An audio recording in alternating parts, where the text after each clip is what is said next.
And namumula ng aking mukha. I've been walking for like 15 minutes na.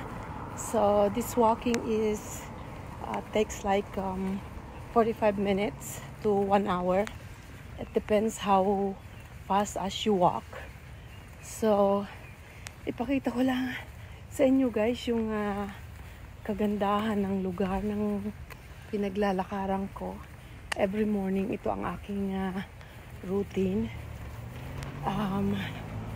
Ayan. Oh. May kasalubong na sasakyan na ingay. Ang daming mga punong kahoy dito. Napaka-presko ng hangin. Okay. So, ayan guys.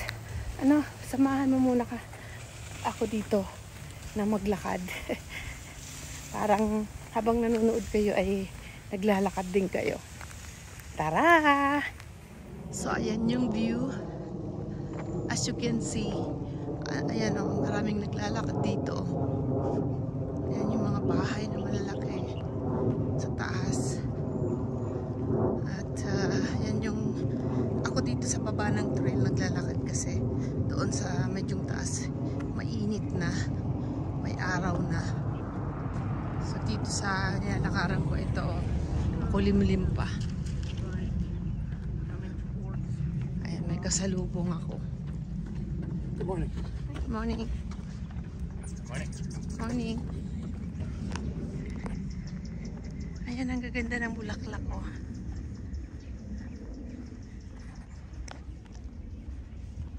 Gustong gusto ko mga bulaklak.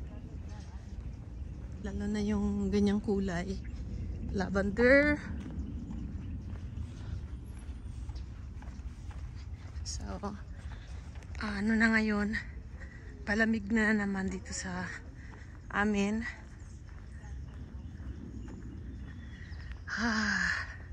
I think naka-halfway na ako.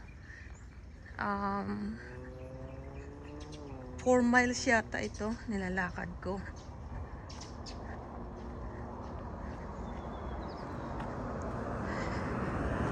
Ayan, hinihingal na ako.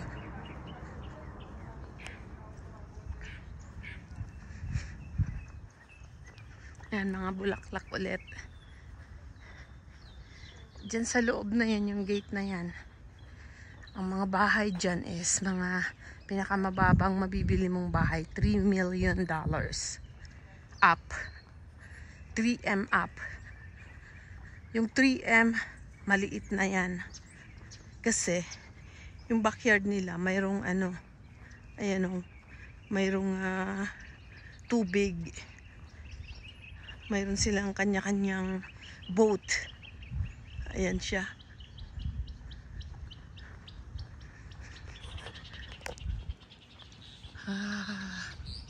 Ayan na yung rotonda.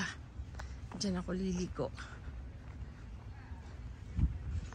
Pero liwanagin ko lang guys, hindi ako nakatira dito ha. Hindi milyon-milyon ang bahay ko. Mahirap lang ako. Yung bahay namin is mumurahin lang. Makakala nyo dito ako naglalakad eh. Dito rin ang bahay namin, hindi. Dito ang namin, spa. Ang namin, salon and day spa. Dito nakatayo sa neighborhood. Kaya, pag wala pa akong client, naglalakad muna.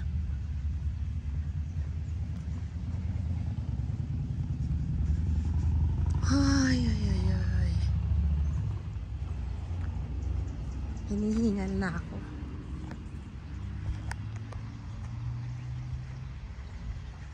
Ayan yung rotonda na lilikuan ko.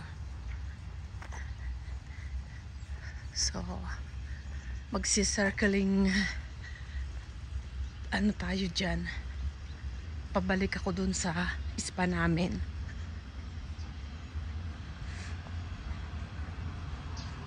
Another like about 20 minutes.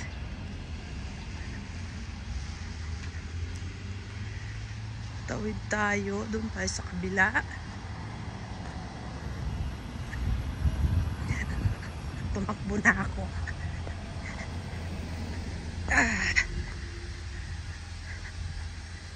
At dito ako maglalakad sa walking side area nila. Yan. Para hindi ako doon sa road.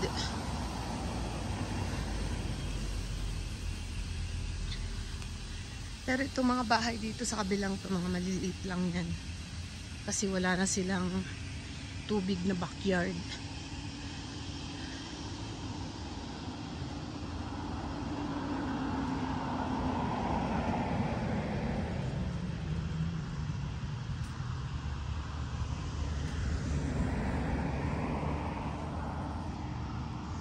Anong oras na kaya? Ayan yung mga kahoy malapit ng maglugas. Kasi mag-o-autumn na dito. Daming mga aso.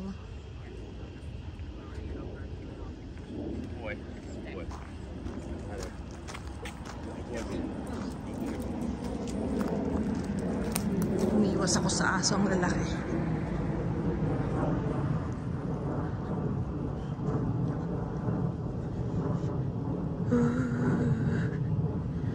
Ayan yung tubig, sprinkler, nagdidilig.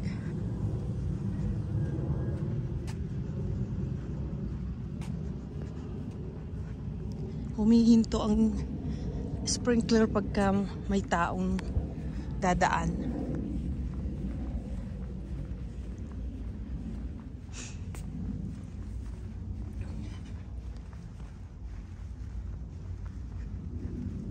Ganda ng lakaran dito.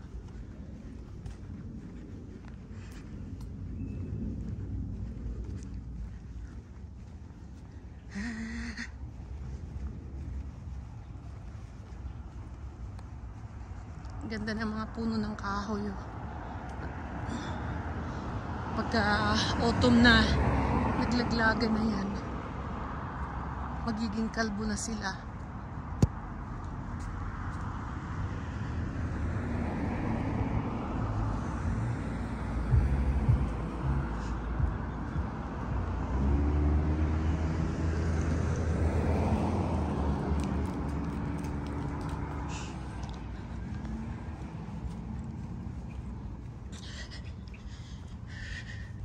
Hingal na ako.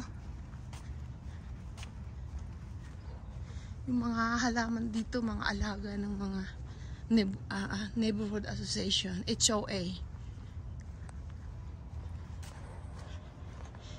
Pero yung mga may-ari ng bahay, nagbabayad din sila ng HOA mahal every month para lang alagaan ang surroundings nila.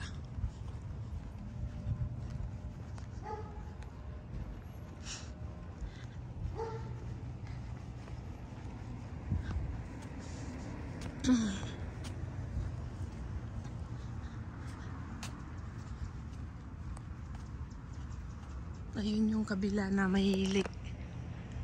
Kabilang neighborhood. May backyard na lake sila. Dito wala. Maliit lang mga bahay dito. Range lang ng mga bahay dito, mga 500,000 lang. Kumpara dun sa kabila na may backyard na tubig lake. 3 million. As I said earlier, 3M ang start ng maliit na bahay sa kanila, pero maliit, pero sa regular houses malaki na. You're looking for like 4 to 5 bedrooms na yun.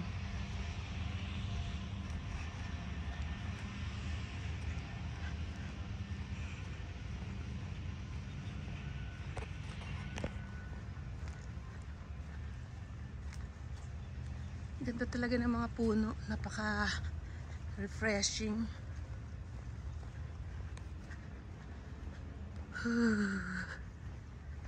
Ayun yung tanawin.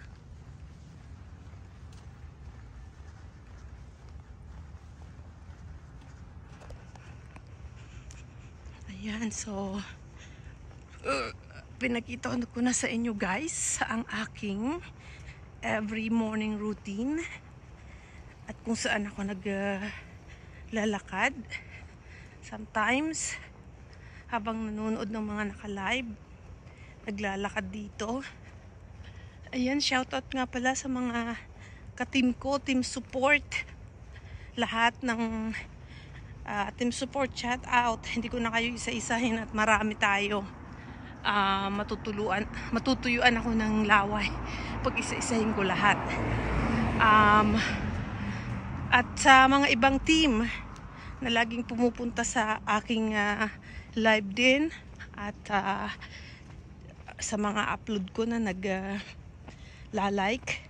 Salamat lahat ng mga team dyan. Thank you so much for the support. Si Kuy Samelin, thank you lagi kang nandyan para sa akin.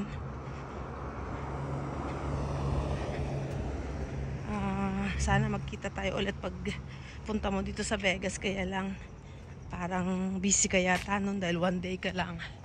Okay, thank you, bye for now. I'll see you for the next upload video.